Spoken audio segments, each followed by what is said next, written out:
जय हिंद मेरे प्यारे दोस्तों, कैसे हैं आप लोग? अच्छे ही होंगे। आज के यूट्यूब चैनल मेरे चैनल में आपका स्वागत है। Bright future chemistry with Sumit. आज के वीडियो में आपको क्लासेस मिलेंगी हाई स्कूल की स्टार्टिंग से साइंस की।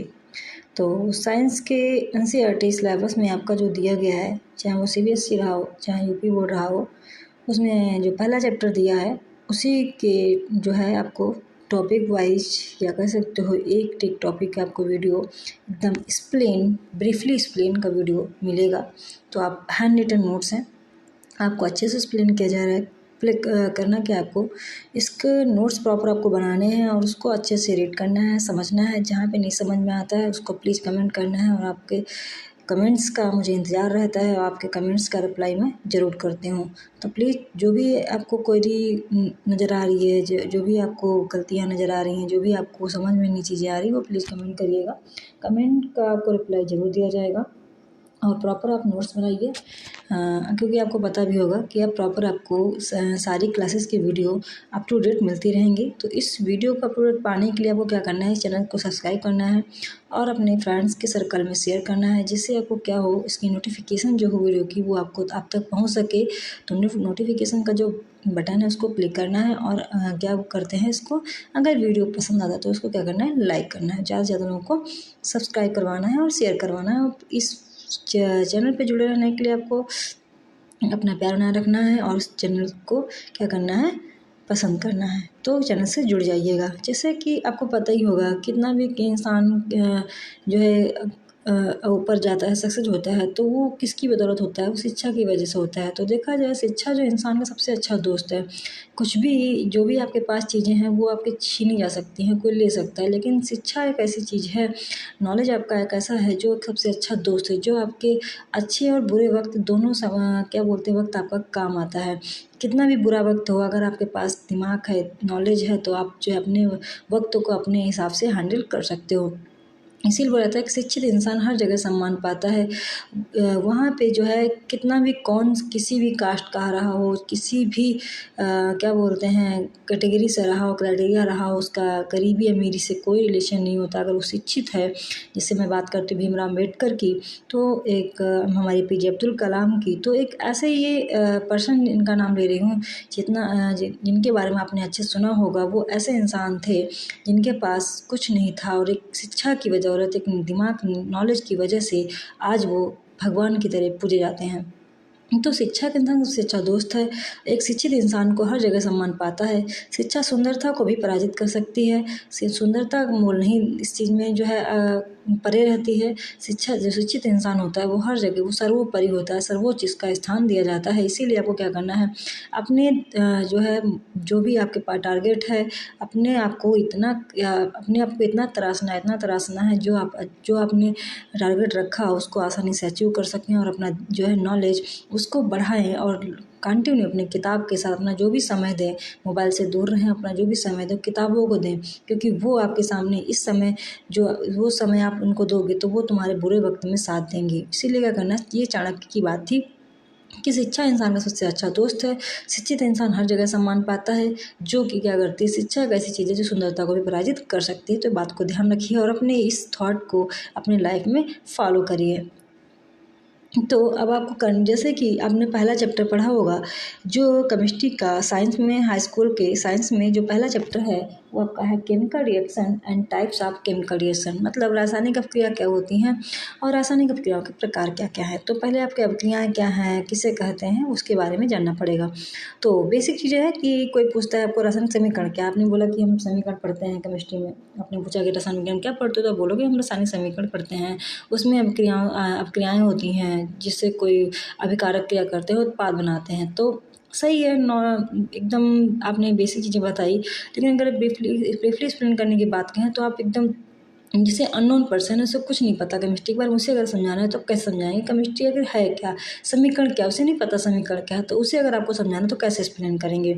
चलिए देखते हैं कैसे एक्सप्लेन करेंगे। और मतलब ऐसा नहीं कि आपको एकदम किताबी नॉलेज है, आपको एक्सपेरिमेंटल जो नॉलेज है वो बहुत ज़रूरी है। तो कोई पूछता है आपको रासायनिक समीकरण क्या है, तो आप नॉलेज एकदम ब्रीफली बताएंगे, एकदम बेसिक लैंग्वेज में बताएंगे कि वे यौगिक होते हैं ऐसे यौगिक होते हैं जिनके गुणों और संरचनाओं में परिवर्तन होता है, मतलब इनकी प्रॉपर्टी और स्ट्रक्चर में परिवर्तन हो जाता है ऐसे यौगिक। तो अर्थात अगर इसका मतलब क्या हुआ, अगर पूछते हैं तो आप बोलोगे जैसे डिफरेंट डिफरेंट प्रॉपर्टी के जो यौगिक होंगे, मतलब अलग अलग गुण वाले जो यौगिक होंगे, अगर वो आपस में क्रिया कर लें, ठीक है, तो समझ में आएगा ही। अलग अलग गुण वाले जो यौगिक होंगे, मतलब उस वो दोनों की प्रॉपर्टी आपस में मैच नहीं करेगी, अगर वो आपस में क्रिया करते हैं तो उससे एक नया कंपाउंड्स जो है बनाते हैं। नया यौगिक बनाते हैं मीन्स नया कैसा, कहने का मतलब जो उनके जो गुण होंगे वो दोनों से मैच नहीं करेंगे, तो वो नया हो जाएगा। कह सकते हो कि दो भिन्न भिन्न गुण वाले यौगिक अगर आपस में क्रिया करते हैं और वो दोनों से भिन्न यौगिक बनाते हैं, इसी गुण को हम रासायनिक समीकरण कहते हैं। एकदम सिंपल लैंग्वेज।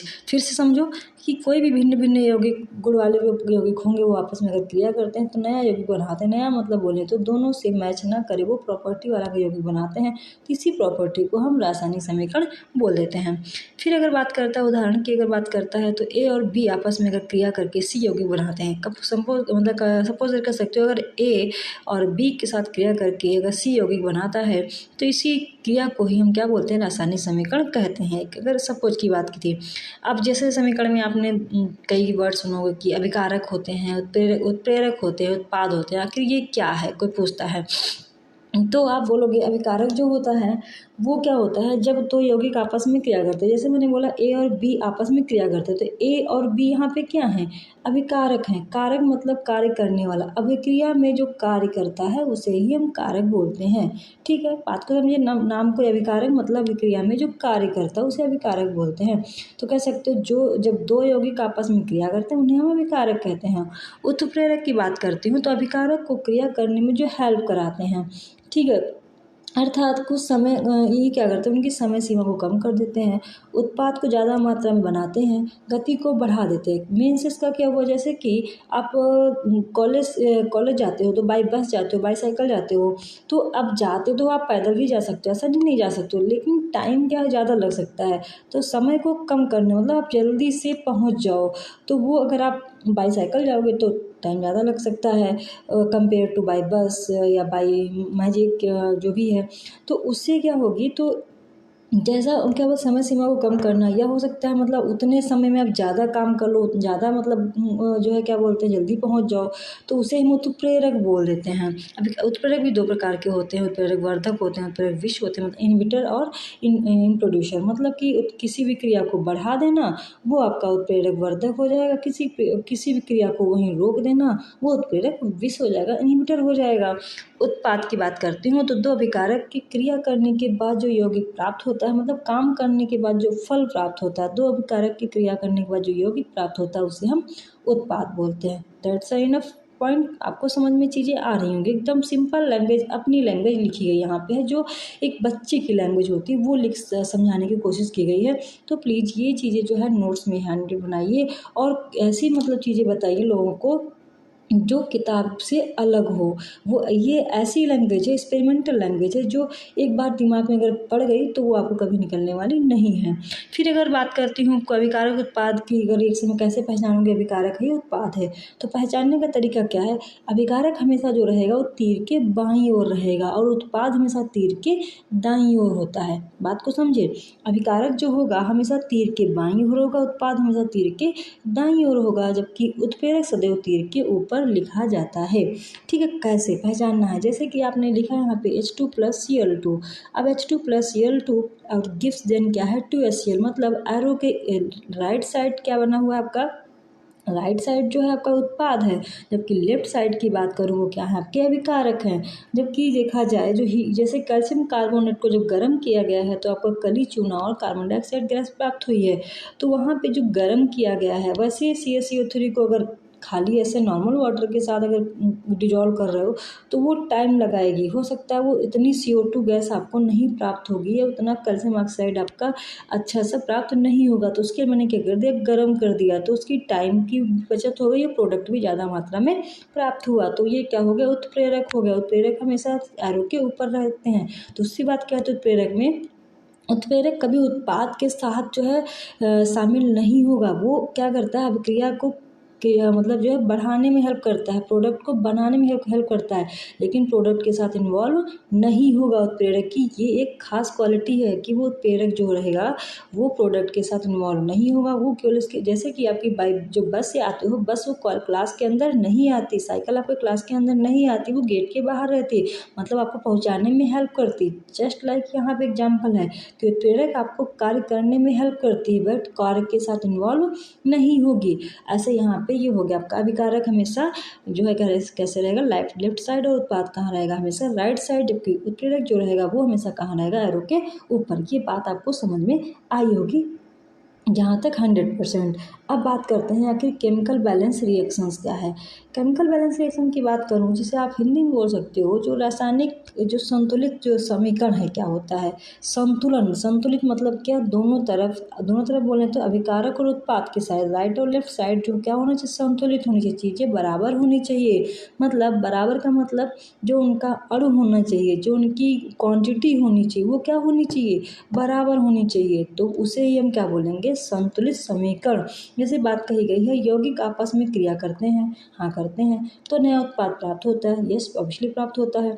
तो अणुओं की संख्या जो होती है वो समान नहीं होती है, तो तत्वों को अणुओं के बराबर करने के लिए आपस में गुणा करनी पड़ती है, मतलब बराबर करना पड़ता है। उस समीकरण को हम संतुलित समीकरण कहते हैं। और जब तक समीकरण बराबर नहीं है उसे हम बोल देते हैं कंकाली रासायनिक समीकरण। आता है क्वेश्चन, पिछली बार के एग्जाम में आया था, आखिर कंकाली रासायनिक समीकरण किसे कहते हैं, तो आप बोलोगे असंतुलित रासायनिक समीकरण को हम कंकाली रासायनिक समीकरण कहते हैं। That's enough. मतलब जो समीकरण संतुलित नहीं होता है उसे हम कंकाली रासायनिक समीकरण कहते हैं। बहुत छोटा सा पॉइंट लेके आइए, पूरे में पूरे आपके मार्क्स मिलते हैं। तो बात को समझिए, कंकाली मतलब जो समीकरण संतुलित नहीं होती है उसे हम कंकाली बोलते हैं। ऐसे समीकरण संतुलित नहीं होती है, तत्वों की अणु संख्या समान नहीं होती, उसे हम कंकाली रासायनिक समीकरण कहते हैं। जैसे कि MgO2 जो हमने लिया था वो MgO प्राप्त हुआ था मैग्नीशियम ऑक्साइड, लेकिन देखा जाए Mg की संख्या 1 और O2 की संख्या 2, जबकि यहाँ आगे बना है आपका MgO मतलब 1 Mg और 1 O। तो ऑक्सीजन जो आपकी लेफ्ट साइड है वो 2 है, जबकि राइट साइड कितनी है, 1 है। उत्पाद आपका 1 प्राप्त हुआ, जबकि मैंने कंज्यूम कितना किया, 2। इसलिए क्या करना पड़ता है, बराबर करने के लिए हमें अणुओं की संख्या बराबर करनी पड़ती है। मीन्स हम क्या करेंगे, Mg के दो अणु लेंगे। जब 2 अणु लेंगे तो आपका जो प्राप्त होगा वो क्या होगा, 2 MgO। अब देखो O तो हमने 2 कंज्यूम किया था तो 2 O तो मिला, साथ में हमें 2 कंज्यूम जो क्या बोलते हैं, जैसे ही Mg की संख्या बढ़ाई वैसे हमें 2 MgO प्राप्त हो गया। 2 मतलब 2 मैग्नीशियम के भी और 2 ऑक्सीजन के अणु प्राप्त हो गए। इसे ही हम क्या बोलेंगे, संतुलित रासायनिक समीकरण। जैसे कि अभी आगे दिए गए NaOH जो आपका सोडियम हाइड्रोक्साइड जो क्षार होता है वो हाइड्रोक्लोरिक एसिड के साथ क्रिया करके सॉल्ट और जल बनाता है। अब बात करती हूँ कि types of chemical reaction. Chemical reaction कितने प्रकार की होती है।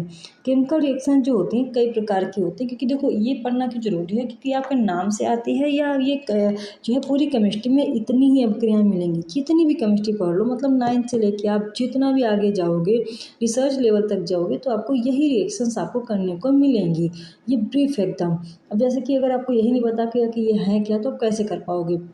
तो इनके बारे में भी टाइप्स आप पढ़ो कौन कौन होते हैं, उसके बाद में एक एक के बारे में ब्रीफली बताऊंगी कि कैसे कैसे होती है, कैसे तो उसको प्रॉपर सिखाऊंगी कि कैसे करते हैं कैसे नहीं करते हैं, क्या इसके लिए जो है ट्रिकी मेथड एकदम बताऊंगी। ठीक है, नेक्स्ट वीडियो में।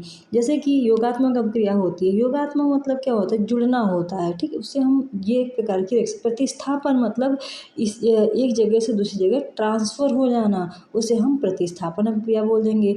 अनुत्क्रमणी जो क्या बोलते हैं, जो दोनों साइड चलती हों। अनुत्क्रमणी केवल वन साइड चलती हों, जबकि उत्क्रमणी जो क्या होंगी वो दोनों साइड चलेंगी। मतलब अभिकारक उत्पाद से एक बार प्राप्त हो गया उसे अनुत्क्रमणी, लेकिन उत्क्रमणी मतलब अभिकारक से उत्पाद से भी अभिकारक कभी बना सकते हैं। कहने मतलब अगर चीनी पानी को घोल दिया, शरबत प्राप्त हुआ, लेकिन चाहे दोबारा क्या वो शरबत जो था वो चीनी और पानी में अलग हो पाएगा, नहीं हो पाएगा, उसे हम अनुत्क्रमणी बोल देंगे। बट कुछ ऐसी रिएक्शंस होती हैं जिसको एक बार जैसे अभिकारक से उत्पाद बनाया, उत्पाद से दोबारा भी अभिकारक हम बना सकते हैं, उसे हम बोलेंगे उत्क्रमणी। ऊष्माक्षेपी, जो ऊष्मा को क्या करती हूँ, अवक्षेपित करती हूँ। कहने का मतलब क्रिया करने के बाद उसमें ऊर्जा निकले। जैसे कि आपने चूने को कभी देखा होगा, पानी डालते हो तो क्या गर्म करते हो, नहीं, लेकिन चूने को पानी डालने के बाद वो ऊर्जा निकलती, जल उठता है, या कह सकते हो बनने लगता है। ये कैसी अपक्रिया आपकी ऊष्माक्षेपी, मतलब ऊष्मा हमें दे, बाहर निकाले, रिमूव करे, रिलीज करे, उसे क्या बोलेंगे? ऊष्माक्षेपी। ऊष्मा शोषी मतलब ऊष्मा को क्या करे? अपने अंदर शोषित कर ले, अवशोषित कर ले। जैसे कि बात करती हूँ, एक नॉर्मल वाटर ले लीजिए, उसमें ग्लूकोज डाल दीजिए, ग्लूकोन डी जो आपका आता है। अब ग्लूकोन डी जब डालते होगे तो पहले ग्लास आपने स्पर्श किया होगा तो उतना पानी ठंडा नहीं था, लेकिन जैसे भी आपने ग्लूकोन डी डाला तो कंपेयर टू पहले जो वाटर था, अब जब तुमने ग्लूकोन डी डाला उसकी अपेक्षा वो ग्लास क्या होगा? काफ़ी ठंडा होगा। ऐसे हम क्या बोलेंगे? ऊष्मा शोषी अपक्रिया। ऐसे ऑक्सीकरण अपक्रिया। ऑक्सीकरण मतलब जहाँ पे ऐसी अपक्रियाएं जो ऑक्सीजन के साथ होती हों उसे ऑक्सीकरण अपक्रिया। ऐसी अपचयन अपक्रिया, ऐसी अपक्रिया जो हाइड्रोजन के साथ होती हों उन्हें हम अपचयन अपक्रिया। ये हो गई आपकी 8 प्रकार की रिएक्शन। योगात्मक अपक्रिया, प्रतिस्थापन अपक्रिया, उत्क्रमणीय अपक्रिया, अनुत्क्रमणीय अपक्रिया, ऊष्माक्षेपी, ऊष्माशोषी, ऑक्सीकरण, अपचयन मतलब addition, substitution, irreversible, reversible, exothermic, endothermic, oxidation and reduction. ये थी आपके टाइप्स। अब ये क्या बोलते हैं? 8 टाइप्स होते हैं, इसमें चार टाइप्स के ब्रीफ एक्सप्लेनेशन आपको विद क्या बोलते हैं रिएक्शंस आपको नेक्स्ट वीडियो में मिलेंगे। अगर वीडियो पसंद आता है तो प्लीज़ इससे क्या इस वीडियो को लाइक करना है और प्रॉपर नोट्स बनाना है। और आपको क्या करना है, यहाँ पे अच्छे से अच्छी चीज़ जो है यहाँ पे कैप्चर करनी है और हैंडरिटन नोट्स बनाना है। और उसके बाद में क्या करना है? प्रॉपर नोट्स बना के अपनी शिक्षा को, अपने नॉलेज को आगे बढ़ाना है और अपने माता पिता का नाम रोशन करना है। That's all. Thank you. जय हिंद।